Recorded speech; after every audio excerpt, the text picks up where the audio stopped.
Well, I think the first is kind of societal expectation in institutions. I think that society is more and more demanding of institutions to have social impact, to be engaged. I think there's a movement away from just a profitable transaction-based institution. Not that financial strength is not important, it is, it's critical, but there's a demand for much more engagement. I think it's more human in its qualities. The second is the issue of technology. I mean, we know that technology is the disruptor, the world has changed because of it, but I think in our industry it hasn't yet. It's manifested in more efficient distribution channels, but it's not yet in the front line on the product side. So if you look at wearable devices, the quantified self, you look at telematics, all of these things are out there, but their link to insurance is still fairly scant, in the pricing models, and I think that's obviously a massive issue. And then the third point that we've been onto for some time, but I think it is fundamental, is the nature of risk itself is changing. The idea of risk being predetermined, pre-existing is simply not true.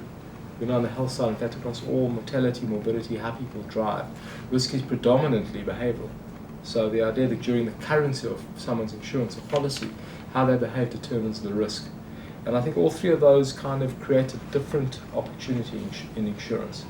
I mean, our response has been the shared value model through Vitality, the idea that using incentives gets people to change their behavior. Getting people to change their behavior drives up profitability, which lets us fund incentives, and so you get this kind of shared value cycle. And I think Discovery 3 has been a global pioneer in using this kind of structure. We've seen the results have been staggering, I think, both at a business growth perspective, but I think much more important for our customers.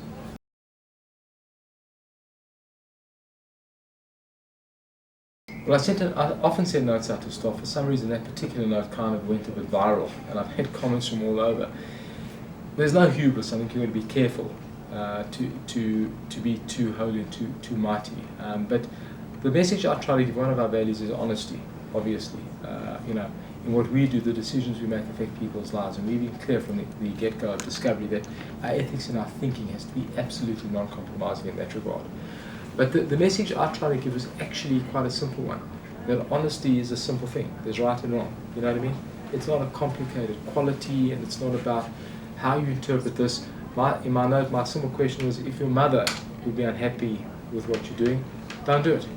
It's as simple as that. Don't try and intellectualize this issue, because there are many different shades of should they do this, how cars tested. I was trying to give the simple message as absolute right and wrong, and stick to what's right.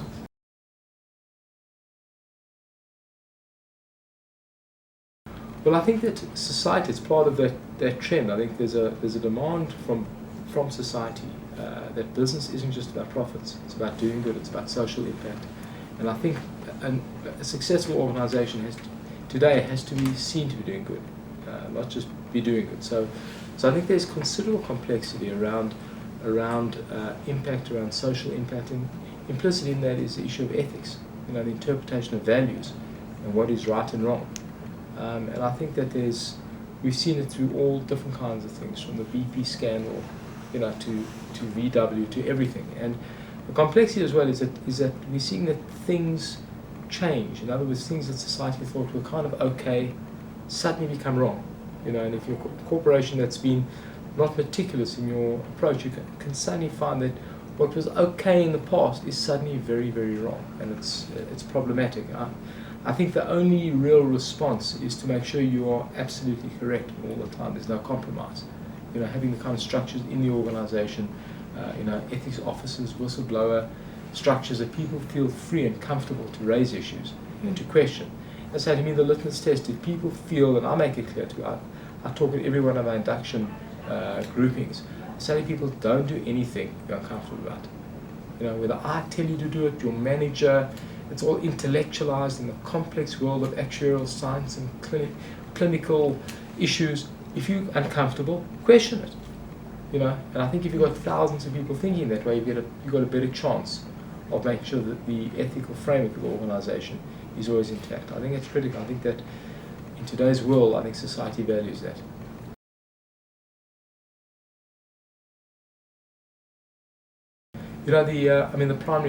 The primary aspect of what we're doing is the idea that people have good intent and are trying to get to the right destination, they often make the wrong decisions. And that they make that because there's biases and there's all kinds of issues that creep in. We see that with healthcare, that people think they're healthy but often not.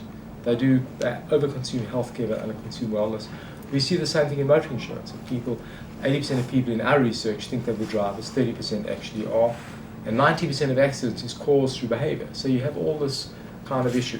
There's no greater field that's full of this kind of often cognitive errors we all make around the power of compound interest when you've got debt and how that piles up. So it's a world where I think the right kind of guidance and the right kind of incentives can get behavior change.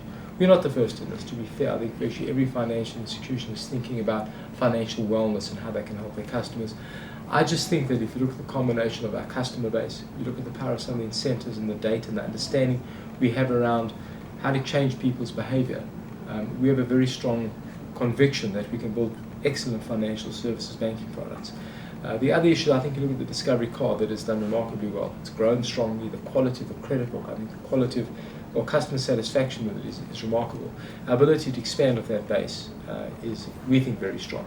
So on the back of all of those factors, that's what we're building the bank to do. You'll have to see over time how that plays out. We remain very confident about it.